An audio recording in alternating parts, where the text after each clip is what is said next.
Do you have a first memory of Fair Oaks? No, not really.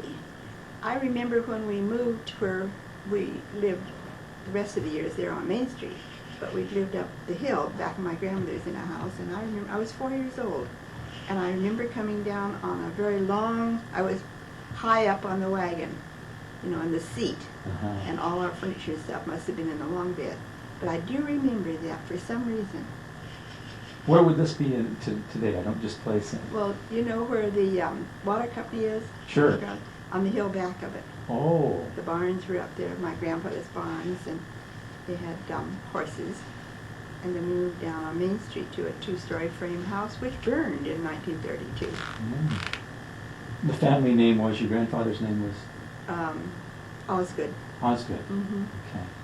And then you were related to the Rices also, is that? Well, my father's family came late 1800s, very late, probably early 19, maybe one, you know, and they had 4 boys, and they married people within the colony, of course. So at one time or other, I was married somehow to almost everybody in the colony. The fire was a landmark event at the house. Oh yes, and it was a very hot day in July, of course, and the fire trucks, volunteer people came, and we had a 2-inch hydrant on the front lawn, which would put out a lot of water. So they came and they quickly hooked up the hose, and they ran it out, you know, to the house and what have you, and the water just barely came out the great long nozzle hose, you know, and the water just barely came out. It was no good at all with any pressure a bit. And so it burned in 20 minutes. Now, at one time you lived just across the street, I believe you told me, from what was the schoolhouse, today the community center. That's where it was. That's where I lived. I moved to there. That was a school. Right. And you could wait for the second bell to go to school? Oh no, I waited for, you just had one bell. I see. And if I were doing chores at home, like guinea pigs or chickens or something, I would run like mad down the hill and up and get the last in the line and because we marched into school. We saluted the flag outside, and we marched very orderly into the school. What grade would this have been? Well, I went there 8 years. Oh, did you? My mother and father graduated from that grammar school too. Is that? Which I think is kind of interesting. Sure. Yes. And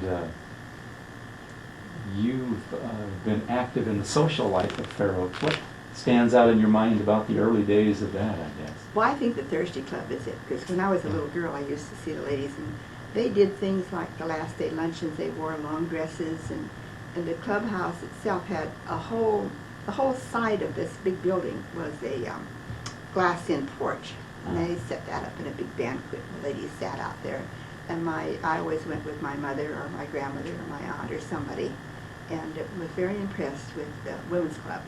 And they had big events, you know, big early with the women's club. Like Peter Judge Shields would come out on the train and give a lecture and be sure he got the 4 o'clock train back. You know, it was just they had lectures and poetry reading and all kinds of things. Culture. Very culture. Brought to the small town. And if you didn't have any culture, you didn't belong. They voted your membership.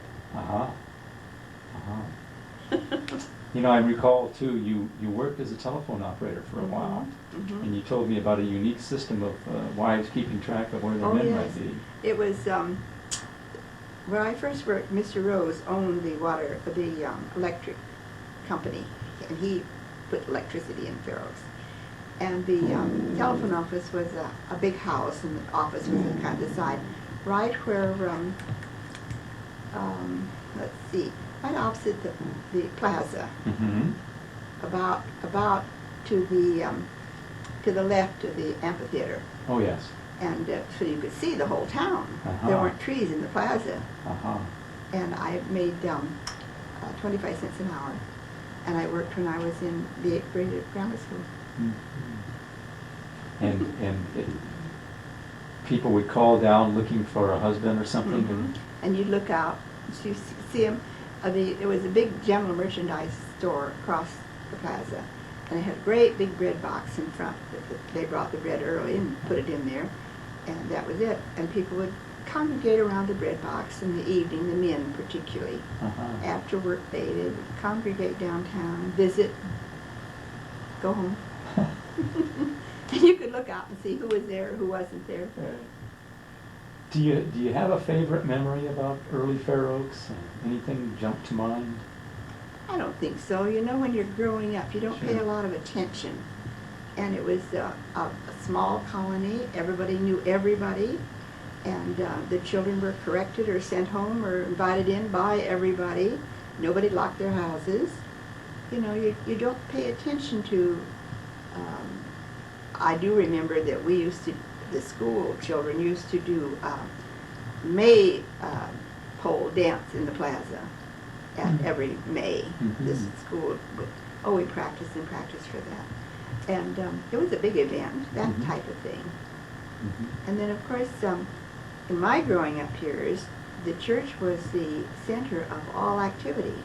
Your whole social life was in the church, Christian Endeavor Church, and that's where you went. Whether you went for betterment or just to meet boys, you went to church. But it culminated, I think, your whole activities. Yes. That in school. Yes.